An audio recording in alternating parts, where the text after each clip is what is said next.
Well, one thing that I think Alexei Navalny would like people to remember is his mantra, which was, don't be afraid. That was a message aimed at Russians. It was aimed at people outside of Russia who are trying to influence politics within Russia, that the Kremlin wants you to be afraid. And if you're afraid, then you are serving the Kremlin's purposes. And that the courage to stand up to the Kremlin is ultimately that force which will make Russia a better place.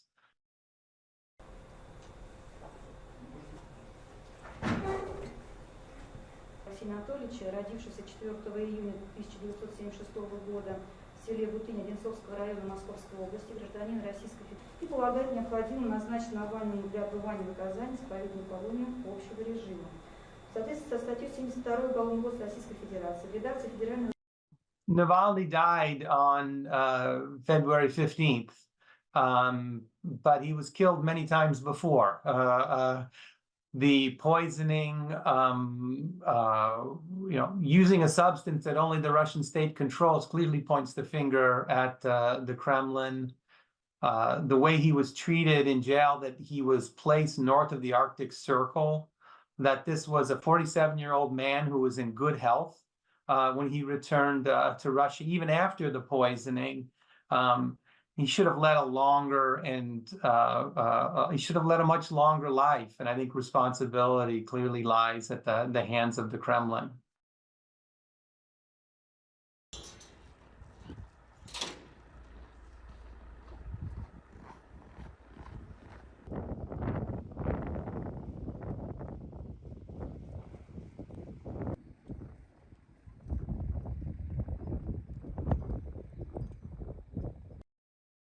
It's a sad day, I think, for Russia. I think in many corners of Russia, there will be a real reassessment of how Navalny was viewed and the direction that Russia is headed.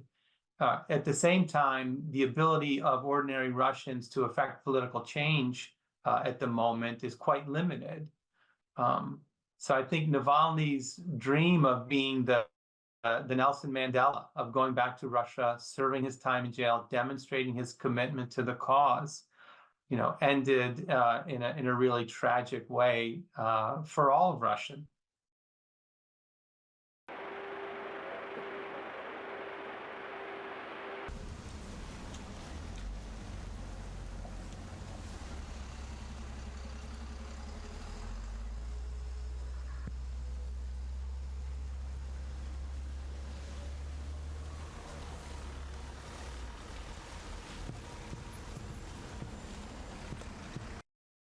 He had tremendous humor. He was able to relate to ordinary Russians in a way that I think no other establishment politician in Russia can do the same.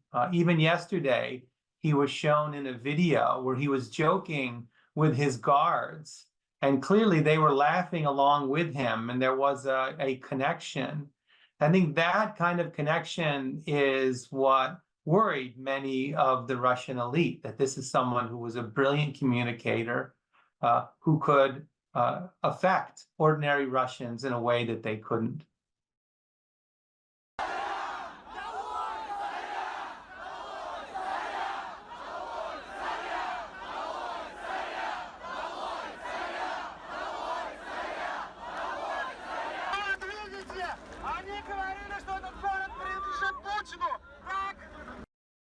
There is a whole generation of younger Russians, many of whom are outside the country right now, who share the vision that Alexei Navalny professed.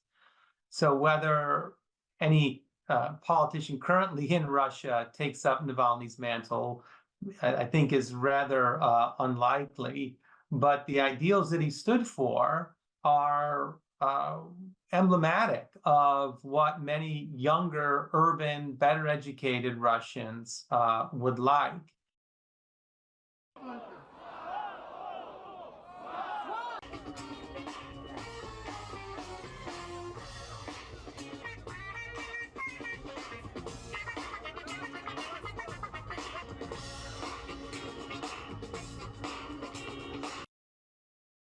I'm hopeful that Navalny's death will severely set back efforts by Donald Trump and some of his elite supporters to normalize Russia, to try to depict Russia as a country with whom we can do business, that Putin is a leader, lots like many others, and that we should be looking to negotiate with Russia around Ukraine. I think, if anything, Navalny's death reminds us of the importance of deterring Russia, of supporting Ukraine, and the best thing that could happen to Russian politics, I think, would be a victory for the Ukrainian side in the war. That might bring positive change for Russia.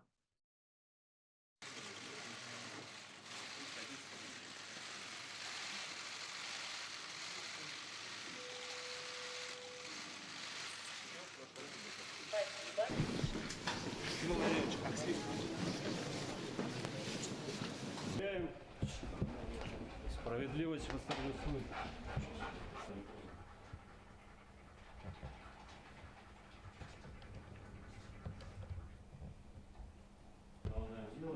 Вы сегодня общаетесь, да?